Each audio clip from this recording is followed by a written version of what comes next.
Currently, 1 in 5 people in the U.S.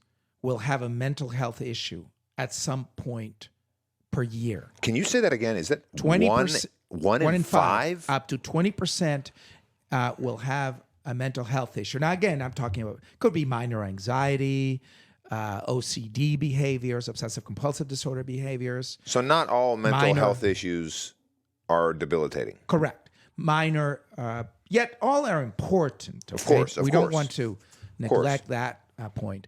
But minor in that they can be overcome, hopefully with the help of a mental health therapist, a psychologist, a psychiatrist. Sometimes it requires a counselor at school. Sometimes, depending on the age and the marital status, a marriage counselor can sometimes help.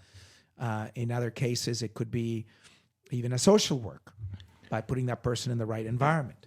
And again, when I say 20% will have a mental health issue per year, 20% of a population of 340 million people, okay, that's close to 70 million people per year. Yeah. That's a huge number. And then 5% have a serious mental health issue of the ones I mentioned earlier. So that would be 15 to 20 million people in the U.S. with serious mental health issues. And as I mentioned, about 1/3 or so of homeless individuals currently have, for the most part, untreated mental health issues that are significant, severe.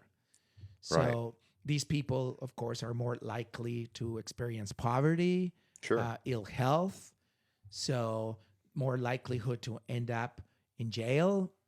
25 to 40% of people with severe mental health issues will end up in jail sometime during their lifetime. It's a huge number. And of course, they're less likely to be productive members of society. They're more likely to have a shorter lifespan because of health issues.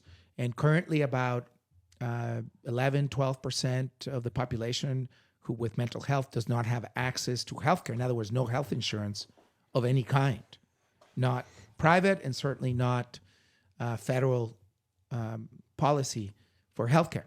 So we have a huge deficit. Well, it's like the Bible says, right? To those that I've given some, I'll give everything. To those that I've given little, I'll take that away too. If you have mental health issues and that causes you to not be able to keep a job, and then that makes it you don't have economy, and then you can't keep a house, and then it just spirals out of control. Yeah, so that takes us to what you mentioned at the beginning of the segment, which is what occurred in Maine. And again, I'm not a forensic investigator. I don't claim to be a detective. I'm just a simple country cardiologist with some common sense. And, I looked up recently the largest database on mass murder, which is the Columbia University mass murder database. And the researchers there have investigated 1,800 mass murders starting from the year 1900 till the present. And the listeners online, they can access this as well, right? Yes. To double check. Okay, Columbia mass murder database. And it's 1,800 cases. And they defined what a mass murder is, which is 3 or more victims, not counting the perpetrator.